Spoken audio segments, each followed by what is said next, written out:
Hey, and welcome to Breaking the Ice. I'm Natalie Malischuk. And I'm Stephen Warnicka. Today, we'll be looking at the Mount Royal Cougar men's and women's hockey teams and the road to the Crowchild Classic. Hockey is Canada's game and it's spread over all levels of play throughout the country. At the university level, it's now more prevalent than ever, with rivalries like Mount Royal versus U of C and the Crowchild Classic taking the spotlight. Thanks, Steve. We're going to take an in-depth look behind the scenes at the Cougar hockey teams, from rookies to veterans and everything in between. But first, what is the Crowchild Classic? You mean some people don't know about the Ultimate Crosstown Smackdown? I'm sure they do, but let's go over it just to be safe. Okay, let's fill them in. The Crowchild Classic is a seasonal sports series between the Mount Royal Cougars and the University of Calgary Dinos. Both the men and women's teams face off in 15 regular season games. It features soccer, volleyball, and hockey, but today we're focusing on hockey. The games are held all over the city, including 2 games at the Scotiabank Saddledome on January 15th. Can't wait for those games. Now, even though the special is a look at Cougars hockey, we do have to mention scores in other sports so we can understand who's winning the series. Only makes sense, Steve. This year's Crowchild Classic opened up with women's soccer on September 7th, and it was a 0-0 tie. Next up was men's hockey on October 3rd, when our Cougars kicked some Dino tail 3-1. A good day for the men was a bad day for the women. Our first hockey game was 3-2 to the Dinos. And our boys kept killing it. They took the Dinos for 2-1 on October 4th. The women's hockey team turned it around that weekend, 2-1 in overtime. Then the men's soccer team gave up 2 games in a row, 3-1 on October 7th and 1-0 on October 11th. Then U of C came out to beat the Cougars 3-0 in women's volleyball on December 3rd. The Dinos kept up their winning streak when their men beat us 3-1. On December 5th, the Dinos came out again to beat the Cougars 3-1. That same day, the Cougar men brought it back and won 3-1 against the Dinos. So far, this has been a great series, with both schools really giving it their all. Last season, the U of C took home the Crowchild Classic, and what's interesting is what they received for winning. The Cougars and Dinos are competing for the Crowchild Classic medal, a medal the size of a manhole cover. It's not just the size of a manhole cover, it's literally a manhole cover. Trojan Industries donated an actual city artifact, which is pretty cool. The Crowchild Classic doesn't have a long history. In fact, it's a tradition started in 2012 when MRU joined the CIS. The Mount Royal Cougars have been playing at the highest level of Canadian universities since 2012, when MRU became the 54th member of the CIS. The CIS stands for Canadian Inter-University Sport. It is an organization responsible for managing university sport teams and league. They regulate and organize sports such as volleyball, basketball, soccer, and of course, hockey across 10 provinces. While the CIS is an organization across Canada, rookies on the Mount Royal men's hockey team come from all over the world, and they work their butts off to secure a spot on the Cougars.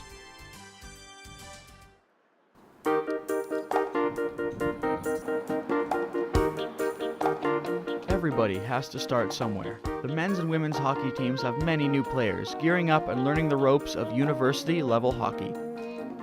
I've been playing basically all my life, growing up with hockey and just playing in the minor leagues. Dave Stevens, like all the other rookies on the MRU hockey team, has to manage many things in his life to stay healthy and organized. This includes school, a social life, and of course, hockey games. We want to know what it's like to be brand new to the Mount Royal Cougars. The veterans have treated us pretty well.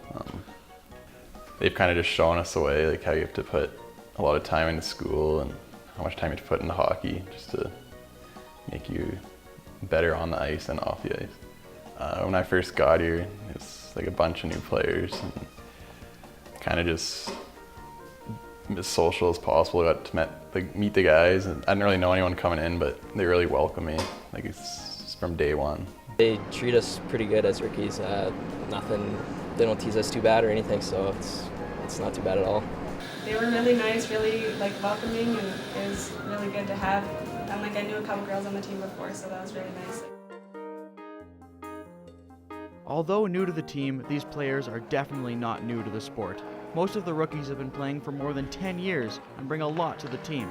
But with the Crowchild Classic around the corner, they really have to change the intensity of their mindset. Well, this is my first year, so from what I hear, that's definitely the most exciting game of the year. But I think a lot of the guys are going to be real excited, but at the same time we have to treat it like any other game, and just prepare the same way that we always do. Just make sure we're ready. Just from a player's perspective, we just got to treat it like another game, if anything. Obviously, there's tons of hype. We'll do our best to get the word out to the student body and everyone else in Calgary. It is an exciting game. Two Calgary teams going at it, but from a hockey standpoint, we just got to treat it like any other game and just look for 2 points. Bert was just saying how he's trying to turn this program around, like into like a championship kind of program, which really drew my attention to coming here. It's always hard to be the new kid, but it's quite clear that the Cougars are great with accepting new students into their group and making everyone feel like part of the team.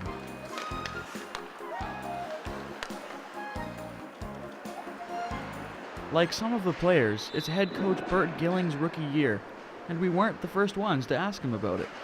Friends and you know, and alumni and even the players, like lots of people have asked me that, and you know, generally the first thing that comes out of my mouth is it's been a very rewarding experience so far, and I'm so thankful I've got a great group of players that have really bought in and to what I'm trying to do here at the program, and they've jumped on board with where we want to take collectively this program into the future. Scott Rivet has been a head coach for years, but told us about his rookie year behind the bench. My very first year as a head coach was actually at SAIT. I was an assistant coach the year before, and we were coming off an 0-18 1-1 season. So needless to say, there was some painful moments, you know, and we ended up taking over as a head coach. Brought in some good kids from a recruiting perspective. We went hard at it there, trying to change the culture and everything else. Ended up finishing third in regular season play, and then actually went on to lose in the best of 3 finals, 2-1 actually, against Mount Royal, if I'm not mistaken. Both teams have a number of rookies playing prominent roles, and their coaches have been noticing. At this stage of the game, I'm very excited about our players. Generally, at just about every game we've played, we've had probably 7 to 9 first-year players in our lineup. And to sit there and say we're in 3rd place in the league halfway through the year, I think they've done very, very well, and they've all contributed. For us and the culture and the identity that we want to create as a team, it doesn't matter if you're a first year or 5th year. If you deserve opportunities to play, you're going to get them. Our own Matt Rosenberg got to sit down with a couple of these rookies. I'm here with a couple Cougars rookies, Mari Sorensen and Mackenzie Johnson. Both wear number 7, and both are from Saskatchewan. Can you tell me a little bit about your rookie year winding up in Calgary? Well, it's been a long road to get here. Obviously, I played my 5 years as junior out before going to school. So starting university at 21 in Calgary, it's been a long road to get here, but so far so good. What about yourself? Well, I played midget for 3 years in Notre Dame, and then I lived in Kyle before that, so this is my first time in the big city, and so far I'm having a lot of fun. That's always good to hear, right? Can you tell me a little bit about being a rookie? You were talking a little bit about going on the road trips. Yeah, rookies usually get the butt end of the stick there. We have 3 guys to a room, but as you know, most hotel rooms only have 2 beds. So when you got big guys like us, nobody wants to be sharing a bed. So rookies usually get a cot or an air mattress. Recently in Saskatoon and Regina, it was pretty cold, and my air mattresses were by the window. So I was shivering all night, but managed to play not too bad. Royalty for the rookies. Yeah, it's not always graceful, but we have a good time. Yeah, exactly. You had a little bit of a different story. Well, you don't want to leave any of your equipment out, or you'll definitely find a fine on the whiteboard the next day. And sometimes we'll actually go out and you'll find a piece of tape on the bottom of your skate only after you fall. First stride out, just look good in front of everybody, right? Exactly. Well, good luck in the rest of the year, guys. Thanks for doing this. Thank you. And we'll see you at the Crowchild Classic. Right on, thanks for having us. Thank you.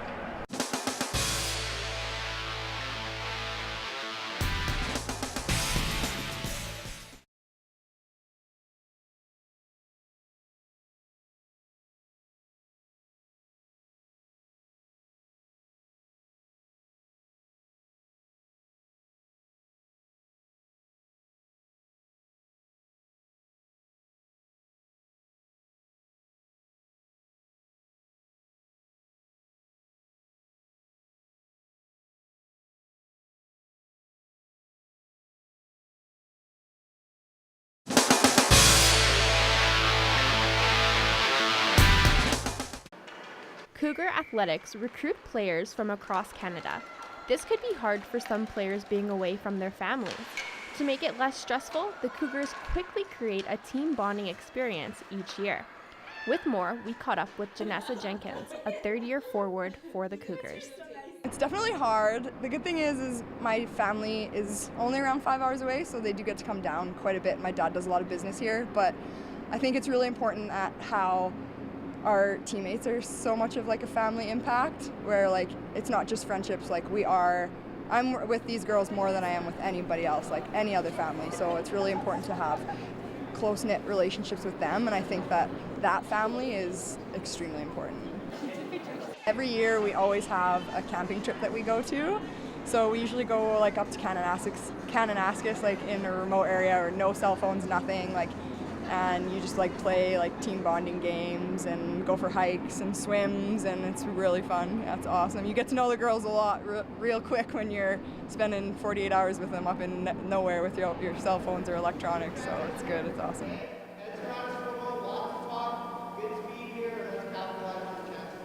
I think a lot of the girls look up to me if they have problems and anything. Also, I'm in nursing school, so they always come to me with their health issues that they have. But I don't know, I just like to, and if we go out, like I always like to make sure that everyone's safe and okay, and I'm probably the mom of the team, but.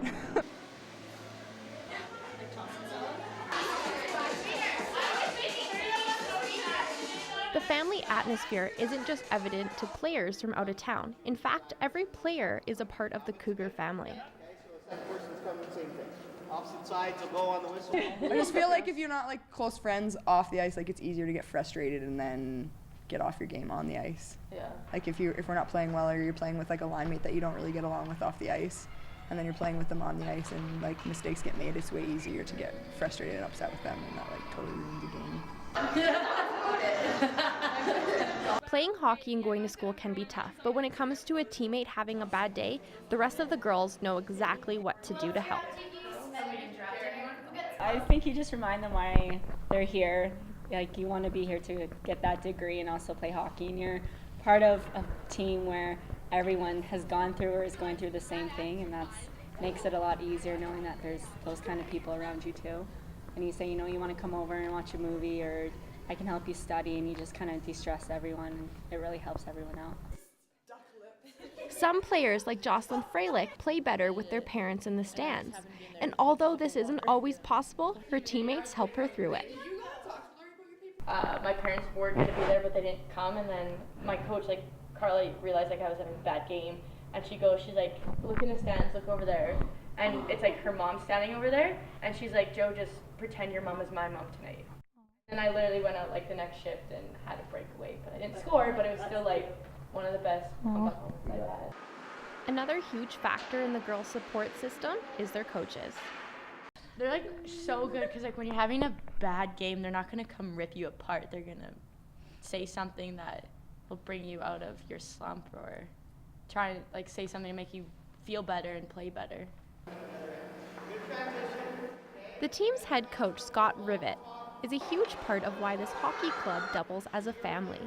The girls appreciate his drive to not just improve them as hockey players, but as people as well. What Scotty does really well is he makes us better people rather than just better hockey players. And that's what's important to him, I think. At the end of the day, when we graduate 5 years from when we came in, he wants us to be better people. And hockey sort of comes second in that regard. Really, for us, it's about team success.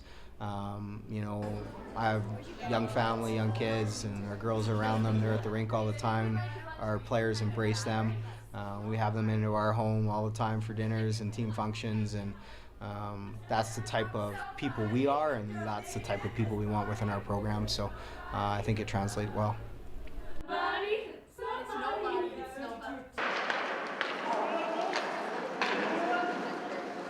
The family atmosphere surrounding the women's team is easy to see, and the men strive to get the same kind of feeling.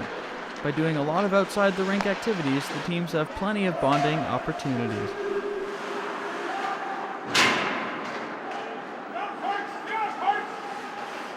I started when I was about 2 years old.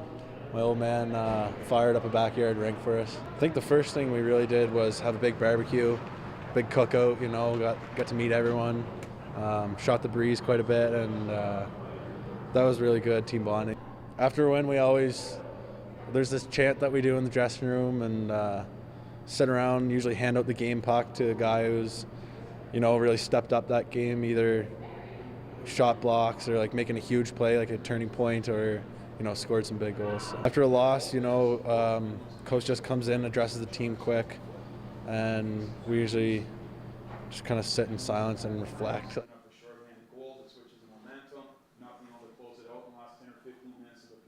Just that quick turnaround, changing your mindset from school to really work and hockey, it's probably the most challenging thing. Usually when we're inside the glass, it's all business, but it's when you get away from the rink is where the fun happens. On the ice and usually around the room, it's all business.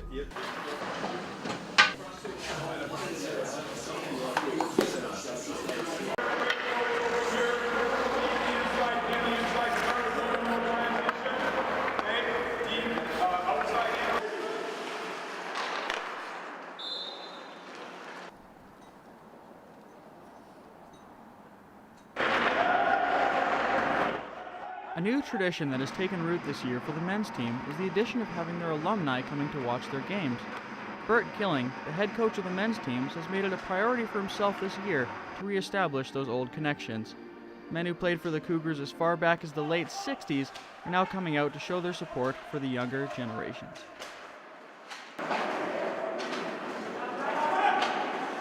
You can not only get caught up on old friendships, but you can watch an awfully good product. And that's part of the program for the alumni here. Saying, come out, it's the best game in town. And it is.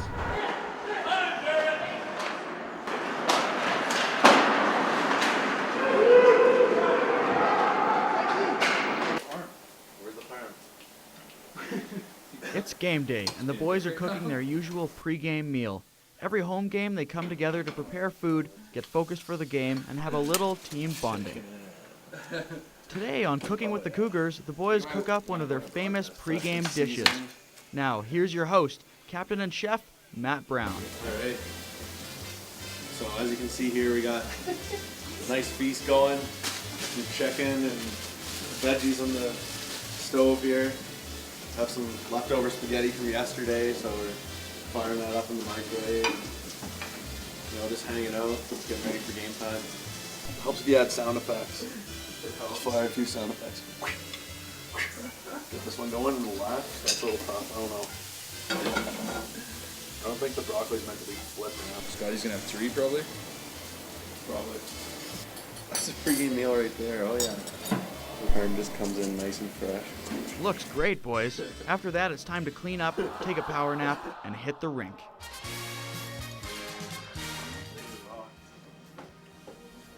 Post-nap and Timmy's run, the team is almost ready to rock the ice.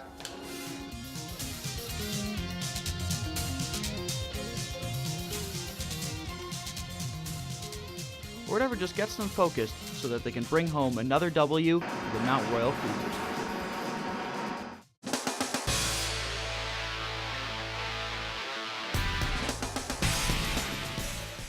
The red leather, yellow leather, red leather, yellow. You look great. Hair is good. Red light looks like I'm sunburnt. That's fine. Yellow leather. Colleen, you're gonna be on in 20 seconds. Okay, so I've got a couple. You're gonna look great. You're doing All fine. right, few script changes. Guys, we only got 10 seconds. Come on, we gotta get moving. Go, go, go, go, go. Okay, ready? 5, 4. All right, ready for 5, 4. I got Amy. Good afternoon, I'm Colleen Cougar. Good afternoon. I'm Danny Dino, and you are watching the Crow Child Classic.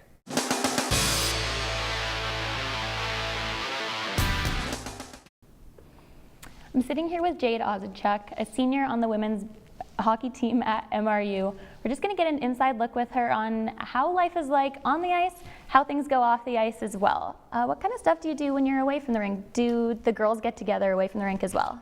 Yeah, we do quite a bit actually. We don't have a whole lot of time during the season away from the rink between practices and games and workouts, but when we do have time off, if it's not spent like studying or doing homework, we like to hang out. We usually go to movies once a week, but yeah, we just kind of like to hang out, and yeah, it's pretty chill. What lessons have you learned from being a rookie until now, school-wise and hockey-wise? Is it hard to try and balance both of them at the same time? It is, especially your first year, but I think the biggest thing I learned for being my 4th year now is time management.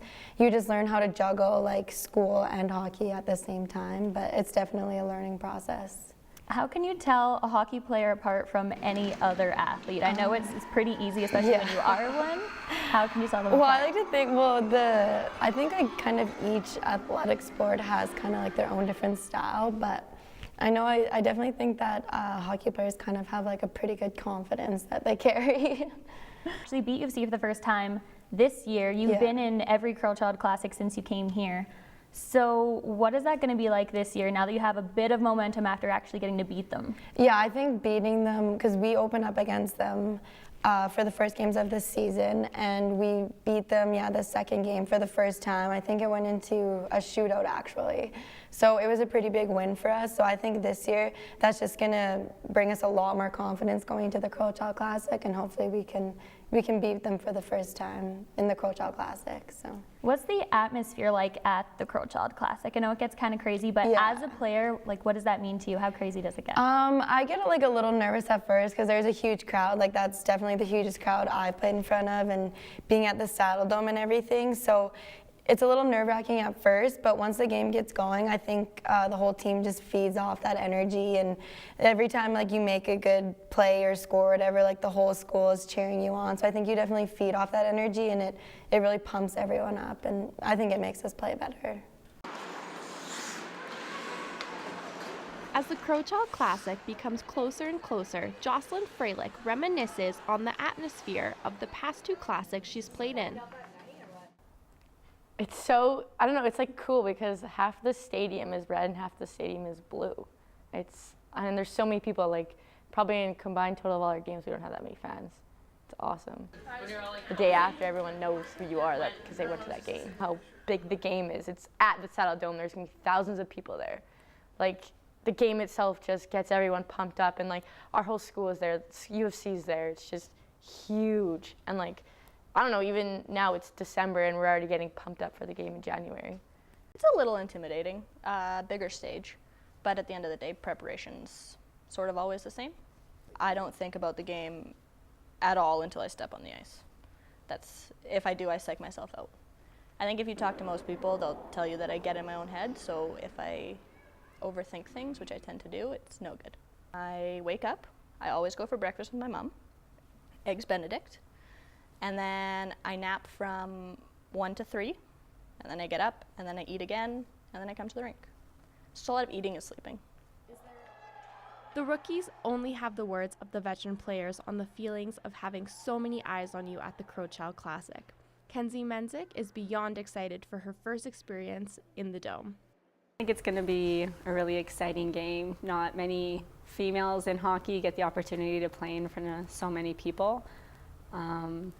Lots of girls, I think, at a younger age are going to come and kind of see the atmosphere, and it's going to get them more excited for future years in hockey. How exciting it was, and when you score, it's just the most exhilarating feeling because there's so many people there, and you can't really hear anything, so you have to yell twice as loud. You probably have to go closer to Scott when he's trying to yell at you, and just everything is at such a higher level. But it'll be amazing to win the Curl Child Classic at the Saddle Dome because we haven't won it yet. And for beating UFC, we've only done it once in our 3 years of playing them. So when we beat them, it'll be one of the greatest moments probably. Both the women's and the men's teams are eager to showcase their skills on the Saddle Dome's ice. I haven't had a chance to watch the Curl Child Classic, but being in the Saddle Dome, I've had a lot of experience playing there. So I'm quite excited to go back and kind of check out the staff and be around the Saddle Dome again. I'm sure they'll be eager to definitely beat us because it would be pretty embarrassing losing 4 games against us. But it just motivates us more to be the better school and to be the better hockey team. Let's try and get in size possibly, and possibly winning it, hopefully, definitely actually. I love the school environment, and it would be great to see like the majority of the school go attend a hockey game, so I'm really excited. I'm here with 3 seniors from the men's hockey team at Mount Royal University. We're here to talk about how life is on the ice and how it is off the ice as well. So what do you guys like to do when you're away from the rink? Do you guys still get together when you're away from the rink? Oh yeah, we do. We spend quite a bit of time together actually. We get together, like I live with another guy off the team, but we usually have people over at our place. Working out, we're always together. Activities, events, I think we're together 90% of our time. Yeah, we have a lot of team events, so even outside of our team events, there's not a whole lot of free time. So, and a lot of guys in the team live together. We see each other every day. Yeah, I guess it more or less just becomes an extension of your family. What have you guys learned from being a rookie until now? It's a big adjustment going from playing junior and then coming in, being a student full-time, and you're playing hockey full-time. What lessons have you had to learn to make time for both? Years 1 and 2 are a lot more fun than 3 and 4. That's when the work comes. You just kind of grow up with deciding a program, what you want to do with your career, or whether it's hockey or work. You start to just kind of grow up and mature a lot through the university stage. Do you guys have a favorite team to play against? Is there an arena or just a team that you do not like to lose to and you like to play them? Calgary. Calgary, Yeah. like playing UFC? UFC, yeah. Well, our roommates being on UFC, we have a nice little roommate rivalry on top of our team rivalry, so it's a lot of fun. Yeah, it's just every game. We're friends outside though. The funny thing is, like after the games, we're all buddy. We go out and hang out together and stuff. But during the game, it's totally different. Yeah, it's intense. Yeah, it's a good friendships are off for like a good 3 hours and then back together after. Friends off.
So there you have it, an in-depth look at both our men's and women's Cougar hockey teams throughout the season. It's been a very exciting year so far, with the Crowchild Classic being the most competitive it's ever been. From rookies to vets, everyone on both teams have really stepped up and shown what it means to be a Mount Royal Cougar. This has been brought to you by the Broadcasting Program in conjunction with Cougar Athletics. We hope you enjoyed the show. Thanks for watching. Now let's get ready to cheer on your Cougars. Yeah!